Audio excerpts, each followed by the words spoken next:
There are different types of sets in Roundnet.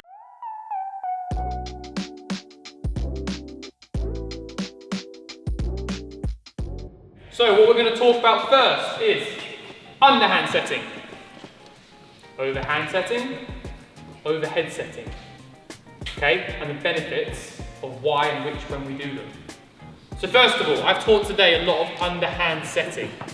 And underhand setting, because if you watch high-level players play, 95% of sets will be underhand. And there's a reason for this. Not only does it give us a huge amount of control and consistency, because it's a whole body motion and very repeatable, but also it gives the hitter more time to get ready for their hit. If I now take it up here, that's now given him less time to get to the net.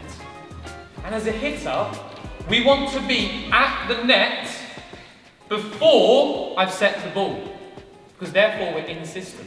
If I have to set this ball while he's on his way to the net, yeah, I can give him time, he's on his way to the net, but it's so much easier for him, if he's now at the net, ready, and now I set him. So much easier, because he's in system when he's at the net and ready, thank you, bro, versus out of system, having to track the set while running towards the net. And the big difference of taking it here, here, or here is time I'm giving my hitter to get to the net, to be in system versus out of system. So that's why we choose to go underhand. Second category of setting, we have loopy sets and we have flat sets.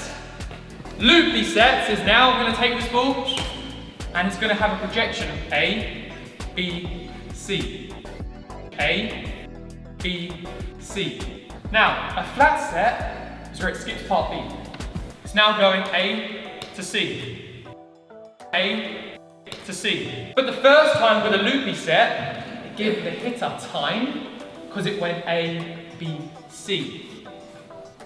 Versus the second one, no time, but it still went in the same spot. So now we need to remember that if our hitter is ready and they're at the net and the defense are off in Narnia, well, I don't need to give my hitter loads of loop and loads of time potentially. I can just say, hey, I want you to hit that way, or I want you to hit that way, my hitter's there, I'm just going to set, there you go. And I can give that a little bit less height and give it more flat because I want them to hit it there quicker to not give the defense time to get in positions.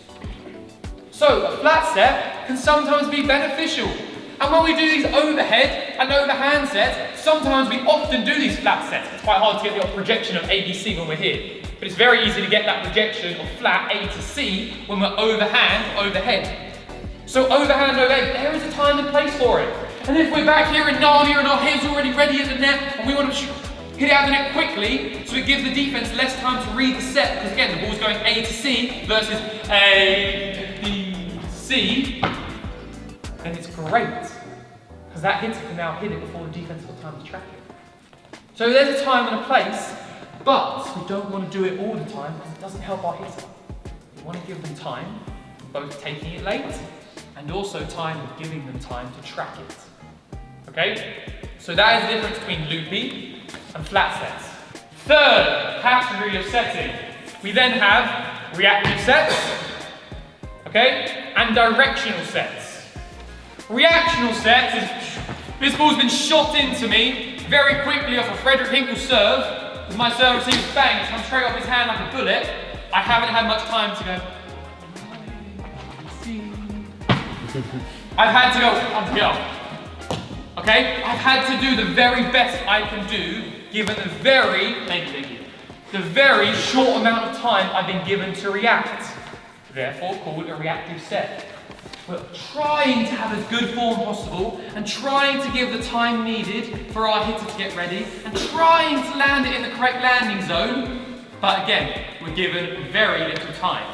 So we're trying to do as best as we can with the time we've been given. And our time is shortened in a reactive set. A directional set. If Trevor is now standing opposite me and I'm going to set him, and Sophie just go there, just to the left of Trevor, Mark come here on the 7 foot line. Right now, what would be the worst place I can set this ball for Trevor? Right. Yeah, Sweet spot over the rim, right hand, or off net, even worse. But I don't want to force him in this direction, because Mark and Sophie are there, they're the defenders. So I'm going to purposely direct Trevor away from the traffic. So I'm going to set him there, left side of the sweet spot, over the rim. So I could just set him bullseye and say, hey Trev, look, you decide. Or I can purposely say and send you a message with my set and say, look mate, I see them, you might not see them, but I see they're both over there. I'm going to purposely land you there, so you have to. I'm not giving you squares to hit towards them, I'm purposely making your decision for you. Okay? Some players really, hitters, like when their partner does this a lot for them. Some hitters might not. That's why it's important that we're aware of it when we talk with our hitter and setter beforehand, so we know what we like and we dislike. But it's important to be aware of it. Okay? The fourth and final categories in Roundnet is in-system setting and out-of-system setting. In-system setting is when we are inside the 7-foot circle and we are balanced.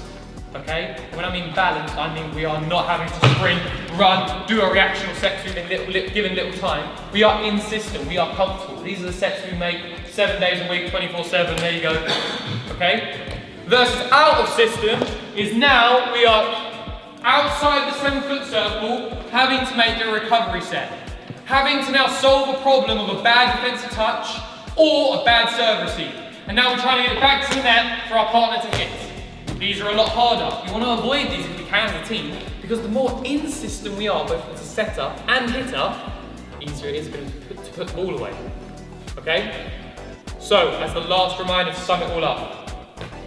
1, we have underhand, overhand, overhead.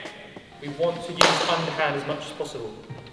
Second one, we have loopy sets, A, B, C. Flat sets, A to C. Then we have directional and reactive sets. Directional, purposely directing them in one way. And reactional, very little time to react, trying to the best I can. And then in system, the sets we make 24/7. And then out of system, we're having to now recover and do something that we don't want to do. If we can limit it, we want to do it as few times as possible.